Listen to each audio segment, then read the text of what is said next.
All right, so here we are, week 8. We're gonna go over subqueries real quick. And subqueries are really useful little things, but they can also get you in trouble. So I always like to preface it with kind of like just a little bit of a grain of salt to use them when you need to, but not too much. And the reason being is the more subqueries we have, it really adds more layers of work for the system to do.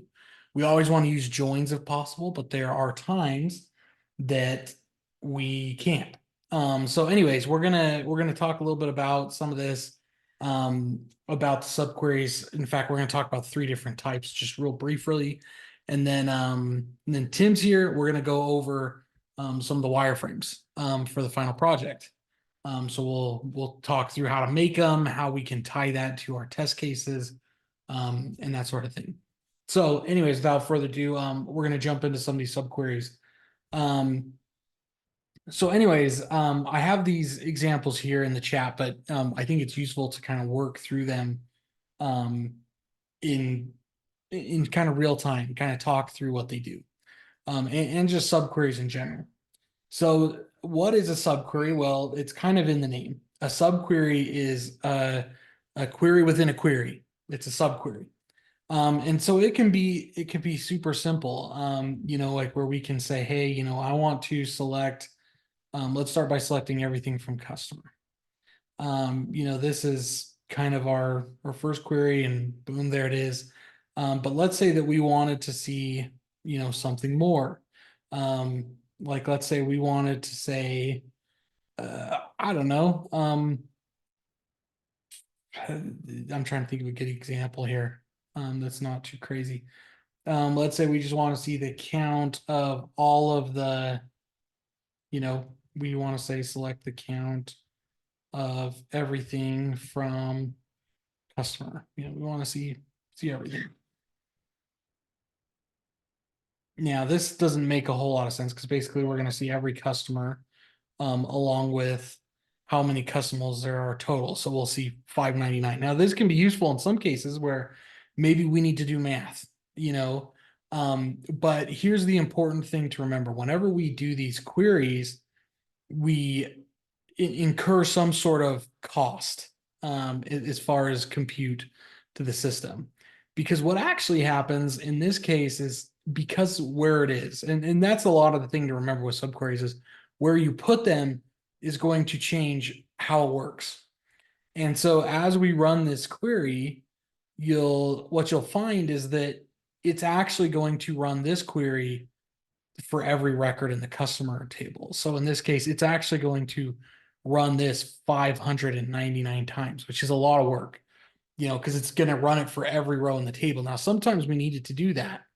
And we're going to talk a little bit about that, but I kind of start there to say, hey, these subqueries, you got to be mindful about where you put them because they can, odds are if you're like, wow, this query is taking forever, the first place to always look is like, oh, what subqueries are you running? So anyways, we have 2 different types of queries. We have a couple, but the 2 kind of like that I kind of break them out, because there's scalar subqueries and then there's correlated subqueries. And the difference is that a scalar subquery can work independently. You can copy it out and you can run it. A correlated subquery cannot. It is codependent with its surroundings, is kind of how I like to think about it. So just to kind of give you an example, right? Let's say that, and this is going to be a really brief example. Let's say that we wanted to see, how many total rentals there are. So instead of doing the total number of customers, I'm going to write this query that is going to show every customer and then the total number of rentals. Now, this is everybody's rental, right? But I can take this rental and I could put it down here and I can run this. Right, so there it is. 16,044. Now, the minute that I add a little bit to this, and I'm going to say, let's say we want to see how many, in fact, let's keep them both in here. We want to see just how many rentals each individual has.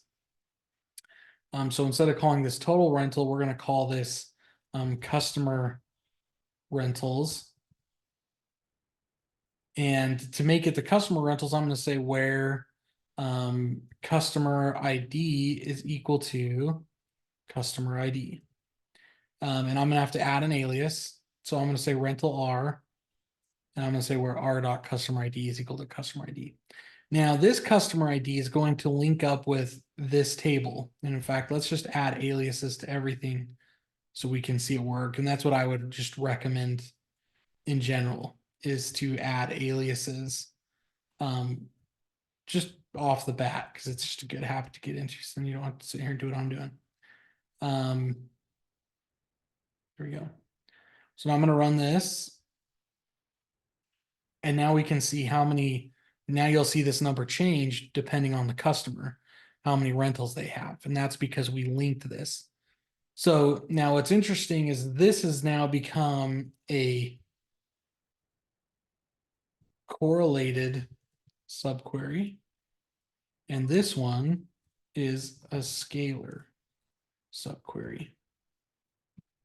And it's because one is dependent. Correlated means that it's, it correlates with the outside. And this one is independent. Because we could grab this and run it. Whereas this one, if we tried to run this, it would fail. Because it's going to say, whoa, I don't know what C.customer ID is. So anyways, I remember when I was learning this, I had to struggle with knowing what's the difference between correlated subquery and scalar subquery. If you just look at the query and if it uses anything from outside of the subquery, you know that it's dependent, it's correlated. So that's kind of my rule of thumb, my cheat sheet. Hopefully you learn better than I did, and it doesn't need to be near as complicated as what I made it out to be. All right. So now let's go over the one last kind of bit here on subqueries. The last one, which is my favorite. I actually prefer this method over anything. In fact, I at all costs avoid this, putting subqueries in the select columns list. I don't like doing that because it has to run for every row in the table.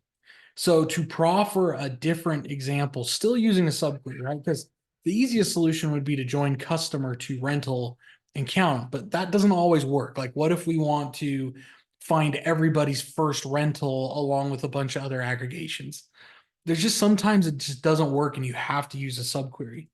So that's what we're going to do here is I'm actually going to use the same kind of example here.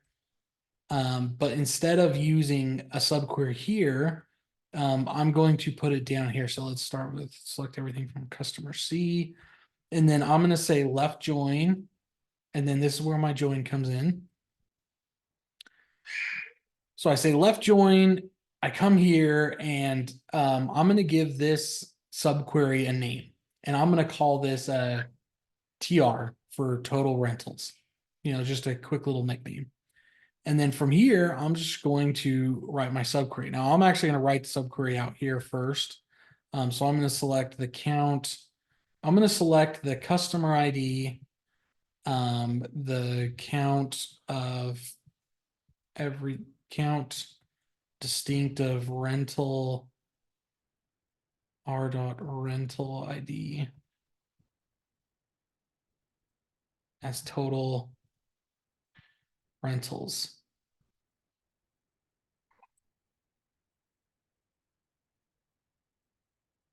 Group by R dot customer ID.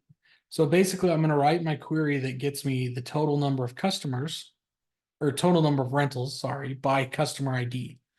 Right. So just real basic, simple aggregation. And there it is. You can see that it ran all by itself. So all I'm going to do is I'm going to take this, plop it in here, get rid of the semicolon and finish my join. Let's fix our indentation here. And so I'm going to say on, and we do a join just like we would normally. I'm going to say where C.customer ID. And in this case, this works just like a table. So whatever we have here, we can see our table right here. We have customer ID and total rentals. Now it behaves just like it would any other table. So now I can say TR dot customer ID. And then up here, now I can reference those columns since I did my join. I'm going to say tr.total rentals. And because I joined it on customer ID and that's what we were grouped by, now I can run it just like this. And boom, we get the same output. Now the difference is that this one is far more efficient because it runs this first. So it runs this one time, collects all the data, builds what we call a multi-column subquery, or what I like to call a temp, not a temp table, but it's kind of like that. We'll talk about those later, but basically it's a table that's kind of just like in memory. So it kind of lives there. And so only for the duration of the query. So it queries it, builds its own table, and then we can use it just like we would any other table, which I that's like one of my favorite things because then we can join all these cool different aggregations and lump them together however we can make them work. So anyways, that's the multi-column. It is by far my favorite preferred way. It's a lot more efficient. It's not as efficient as just joining data to the proper tables if you can get away with it. But granted, that doesn't always work. A lot of times you have to do this, and that's fine. So anyways, that's one of those are subqueries in a nutshell. I'm going to pause there. Tim, it looks like you're the only one here. Do you have any questions thus far? Oh, I was just thinking to myself that if you put in a where clause or a having clause, then we could limit that data even farther by some variable, say, add or having rented 25 or greater. Yes, that's correct. Yep. And yeah, so there's a lot of things and once it's here, we can do all sorts of cool things. Where we could say build a flag for those that are less than 25 or whatever. So lots of great things we could do. Yep. And so subqueries, yeah. So I think in a great summation, subqueries are super, super powerful tools. You should use them, but always, I guess, think there's a better way to do this or realize where you're putting it. And the honest reality is for 90% of the work that we're doing here, it's not going to matter. It only matters like when you're talking about, bigger data. Cool. Okay, let's pivot just a little bit to the final project. So on the final project, on the announcement, we should be working on our UI maps and test cases. So really at this point, we should have our database built. It should be, for the most part, functional. I get there, we're going to run into things, and that's okay. Honestly, when you run into things, I mean, we should be able to put data into them, but if things don't quite work out the way you want to, at this point, I would just highlight it, talk through it, and in your presentation, I would talk about what you would do differently and make it just work the best way you can. Now, if it's a little quick fix, sure, we can go ahead and make that quick fix, but yeah, I mean, obviously, we don't expect you to start over from scratch, so. I would just say like start there and go if you're kind of at that point. But anyway, so we should have a functioning database. And then from there, the next step is really to work on a UI map. And what the UI map is it's really just a wireframe, a diagram of what we kind of expect our product to look like at the end of the day.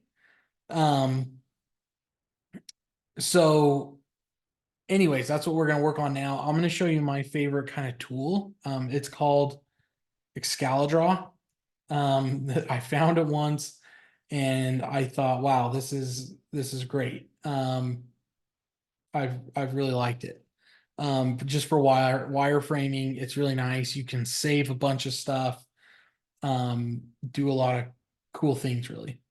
So anyways, what I always like to do is I like to kind of just like pick something, and then what we'll do is we'll kind of build some mock, pretending that we have an example out there. So what I'm going to do is I'm actually going to use Canvas as kind of like, let's call it um, I'm actually going to use Sequila. Let's use Sequila as kind of like our or base here.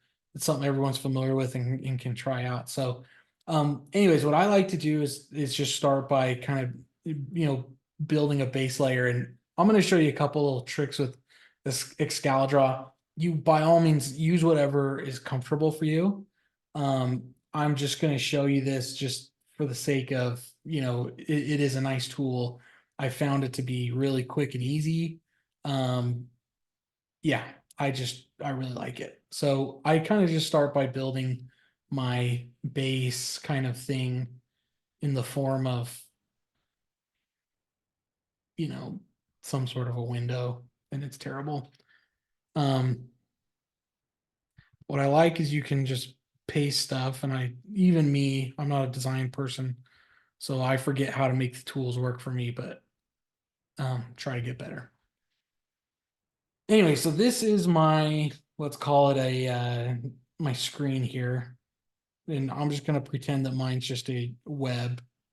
If you can't tell by the view, it's just going to be a web. So once I build my template, what I do is I grab it, I group the selection, and then I can then add this to my library. And then once it's in my library, I can come up here. Sorry, no, come right here, and then here's my little library. So then you can kind of build multiple things off the same without having to redo the work a bunch.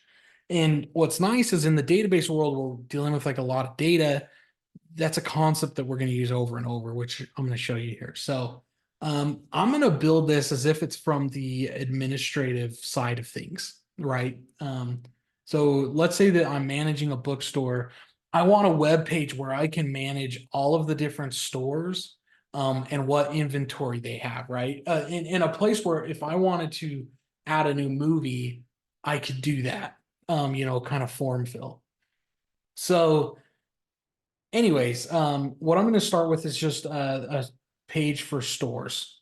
So I'm just going to put some text here and say stores.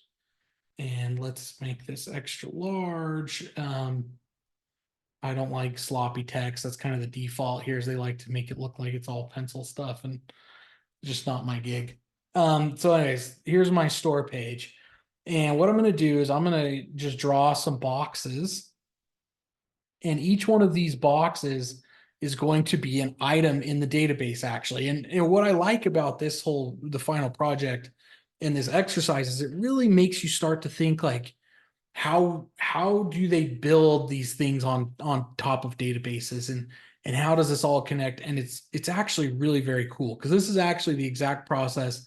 Like if you were to make a mobile app or something that's data driven, website or otherwise, you really build the modular pieces and then let the data populate everything for you.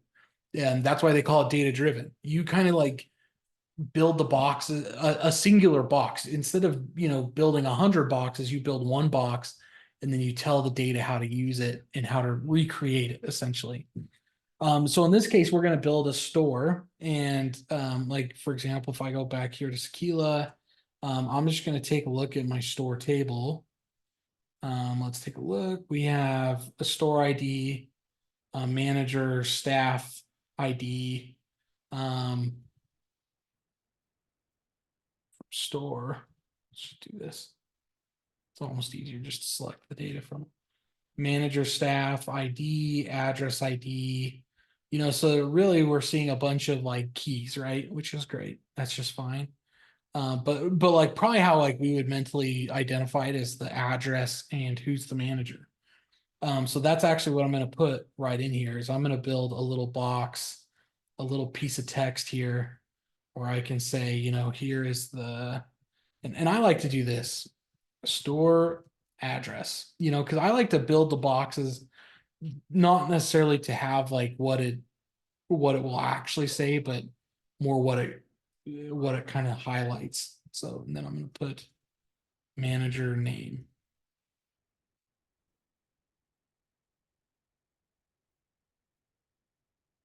So anyways, and again, I'm going to take this, and now that you can kind of range it however you want, I'm going to group the selection and then add it to my library. And then once it's in my library, I can then duplicate this multiple times. So let's say that in this case, we're going to use our mock-up, and this does not have to be anything real, right? This is just purely to kind of showcase what we're going to be doing here.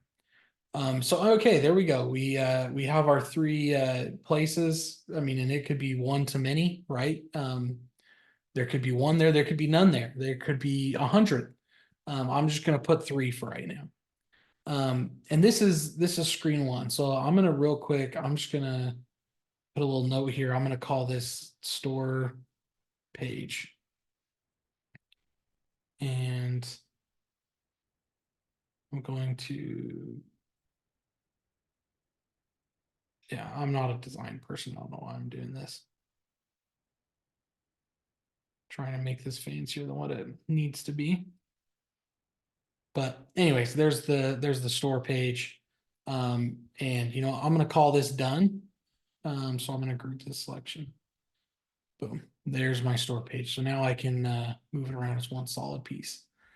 And with my store page, so now what I'm going to do is I'm going to add just a couple of little bits to this. So, and you'll see where I'm going to kind of link this stuff up. And in fact, I'm going to make one change to this.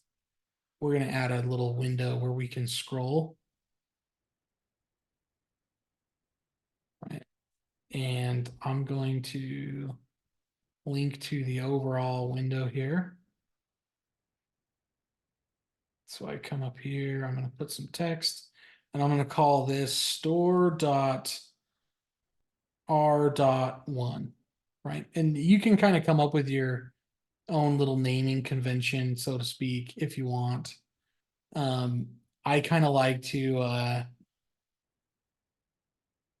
and you can kind of make it so it moves like that when you link them. But I like to just do like, because you'll see reference to the CRUDs in here. So to me, this is the store page.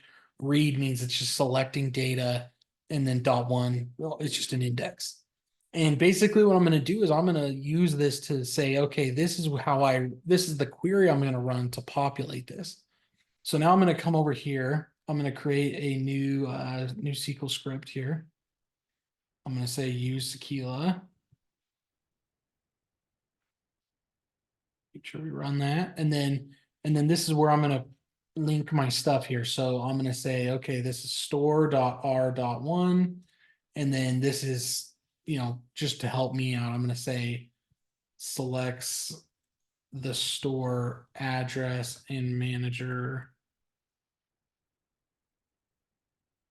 or display. And then I just write the query. So in this case, I'm going to select in fact, we don't select anything from store, so but we're going to start there. So store S, left join, what do we need? Address A on S dot store ID or S dot address ID is equal to A dot address ID. And then from there, we got to do a couple different things.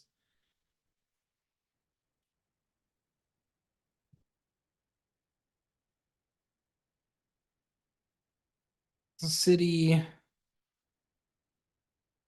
ID, and we're not going to worry about country. So there's our address just to get there. And then I'm going to say left join staff STF on S dot manager staff ID is equal to STF dot staff ID. So now I can select what I need to. So I always like to select the ID of the primary object I'm gathering. And then I'm going to select a dot, and this is where we can kind of either choose to concatenate it here or there. I'm going to choose to concatenate it. Tell you what, I'm going to do both. I'm going to say a dot everything for right now so we can kind of see, and then STF dot first name, STF dot last name. So let's let's run this. And I selected all the address stuff just so I can see what it is. So we're gonna get the address. We're gonna get the district.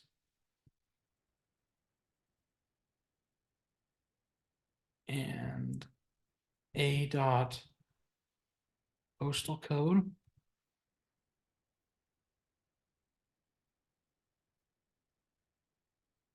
And then we're gonna get city dot, I think this one's just city.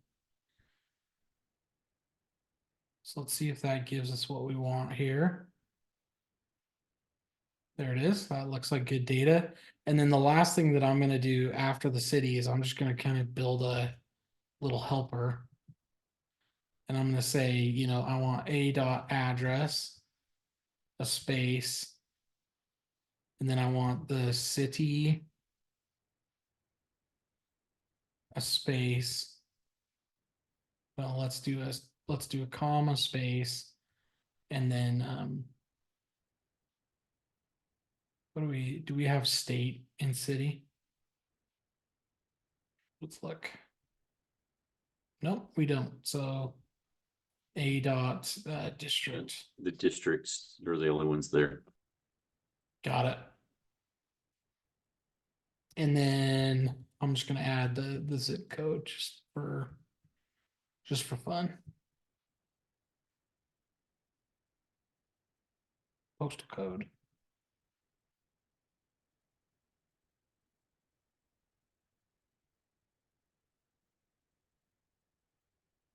It's full address.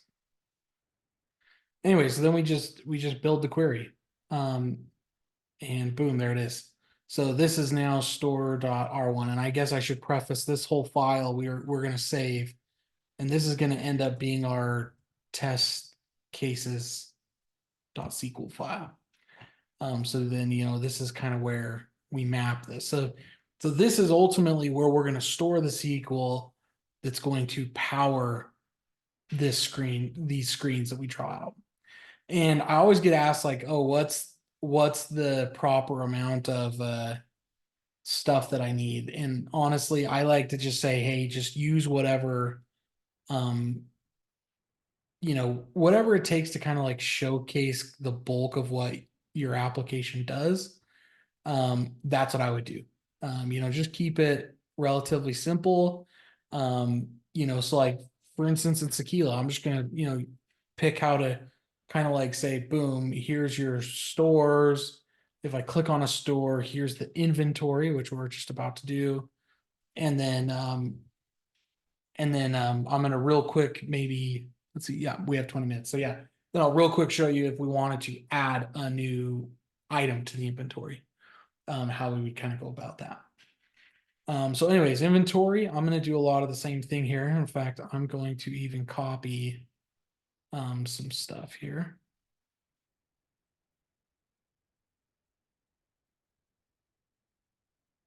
I may need to ungroup all this.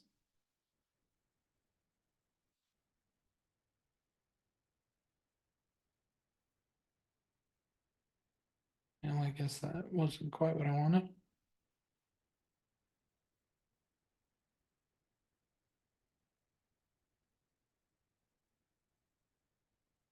Let's just do this.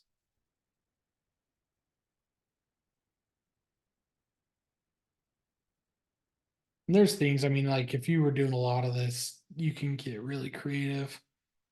Because like what a lot of times I do is I just call this like a and they do this a lot in the mobile app development world. They call them widgets.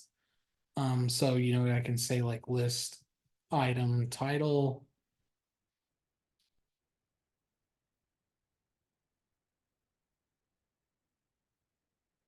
List item sub detail, you know, something like that. And then so that way, like if you wanted to kind of save this all as one kind of cohesive thing, you can say add it to the library, and then it's there as a widget. And then we can just kind of paste this in here. You know, so then like pretend we just added this from the library. We can basically come in here and say film title, and let's do film rating, for example. Maybe we want to kind of shift this over so we can have a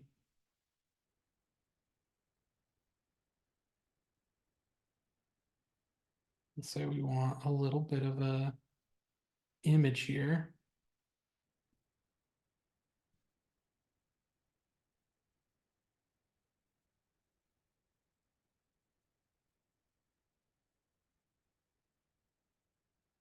It's like that.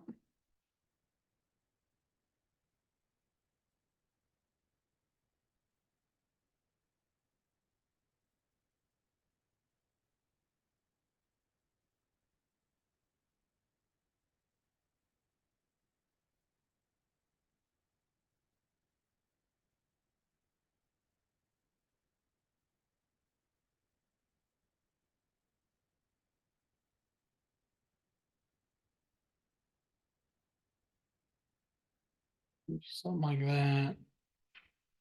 Put a little box around this.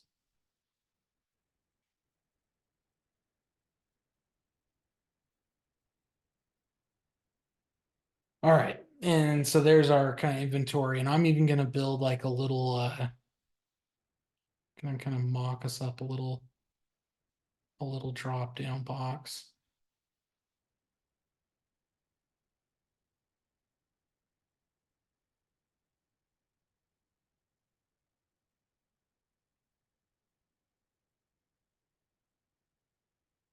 Small.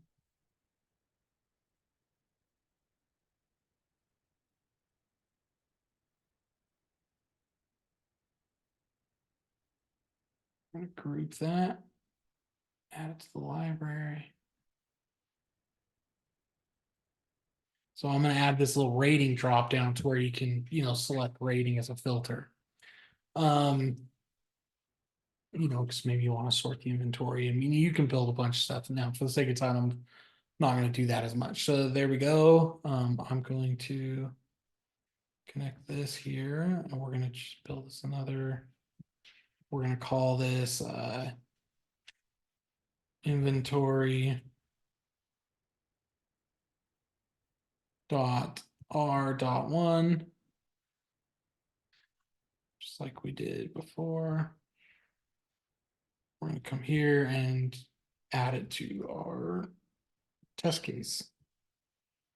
Inventory.r.1. And then I can just say this gets a list of films with a rating filter, something like that. And remember, these are just test cases, so you can just pick any given rating. So in this case, I'm going to select everything film. Let's just see what we get.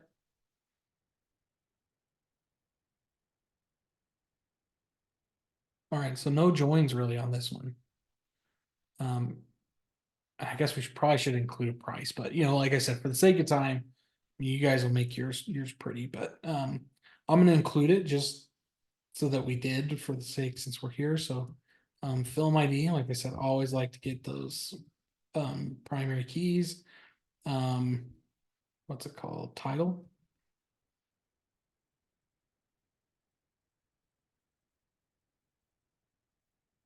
I'm just going to get a bunch of this stuff.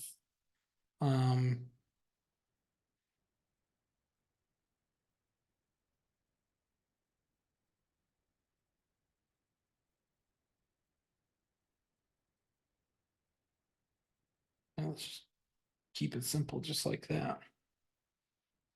So boom, there we go. And then, like if we were to click on one of these movies,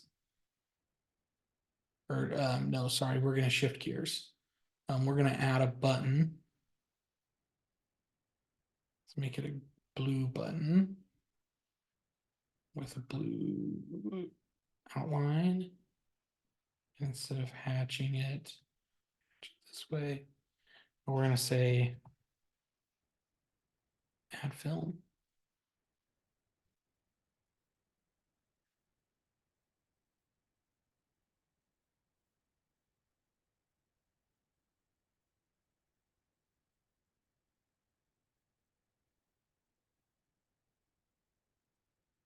gonna say, hey, if you were to click this button, take you up to this page, which we have here.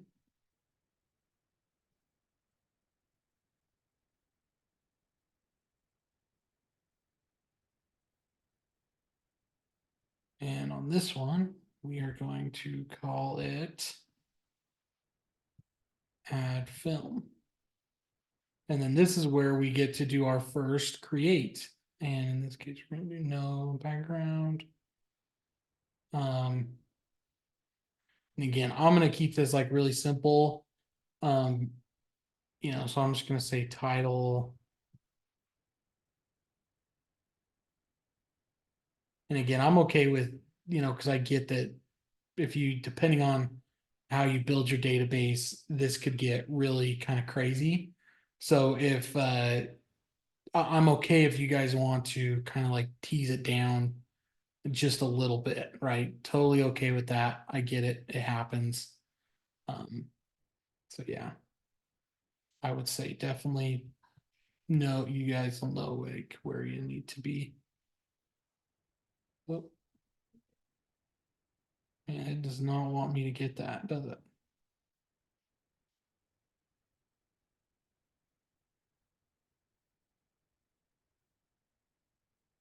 Bring to the front. You and you together.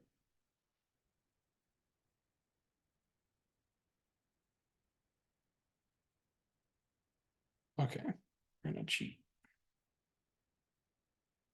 Oh, that's why. That is why.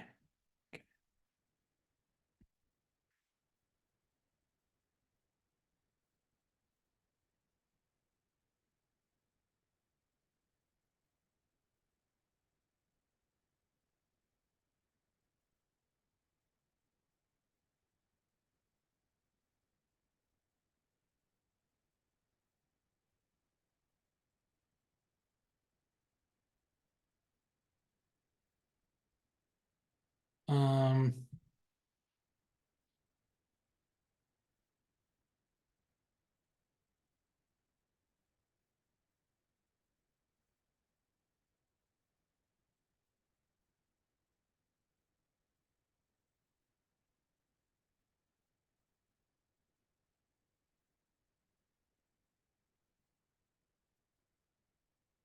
and you guys get the gist.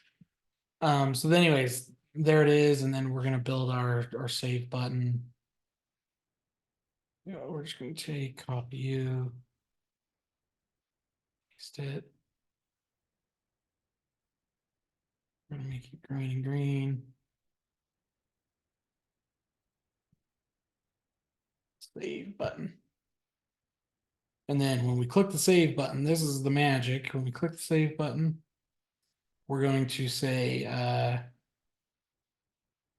add film dot C for create dot one. Because you may have more than one query, because like let's say we were going to build an edit one. Well, first we'd have to select the data to edit to show what we're editing and then save. So that's why the dot one or dot whatever, because it is possible that you may have more than one. And in fact, you could repurpose this one screen as an edit or as a create, if that makes sense, because it's going to be the same view. The only difference is, do we populate the data? Do we have a delete button? So just a thought. You can repurpose those. But just for the sake of time, because I know we've got 9 minutes left, I'm just going to polish this off and I'm going to call this film add C.1.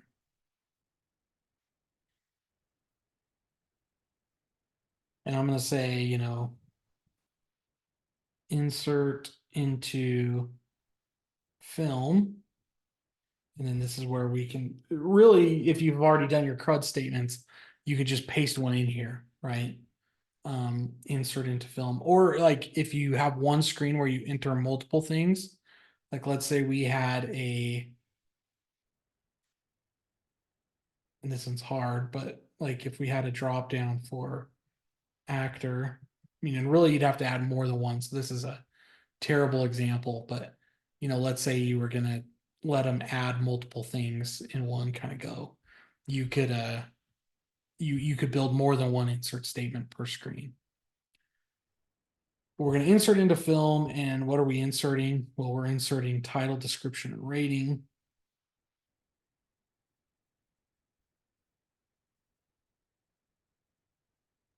Which I know, like I said, we kind of dumbed that down. That's fine.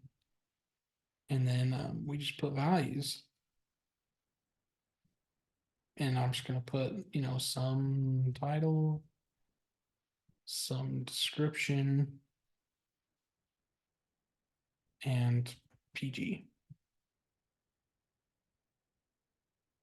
There. So simple as that. You can see how we're building up our test cases and our UI kind of all at the same time. Is kind of how I prefer, just go step by step. But and then you'll link those to your tables, and yeah, that's the UI map. Like I said, I would show like basic flow. So for me, I would maybe have one more screen, and then I'd feel really good about it. So this is a pretty decent example. If it doesn't need to be super complicated, it can just kind of show like the main kind of flow. It doesn't have to be all encompassing. But I would say you at least need like a handful of screens with test cases associated. Cool. Well, I think that's all I got. You got any questions for me before we jump? No, I'm following you, and everything looks good, and I believe I understand that. Perfect. All right. Well, hopefully that was helpful. If you have any questions along the way, feel free just to reach out. Happy to help. But yeah, I would just say like general rule of thumb is, if you feel like you're overcomplicating it, you probably are. And hopefully this kind of helps you get the gist. But if you ever have a question about like, oh man, like, am I taking this too far? If anything, just reach out before you spend a ton of time, because hopefully I can help you put some thoughts at ease. But anyways, hope you guys have a great week. Let me know if anything comes up, and yeah, stay safe out there. Awesome. Thank you. See you next Yep. week. Yep. Have a good one.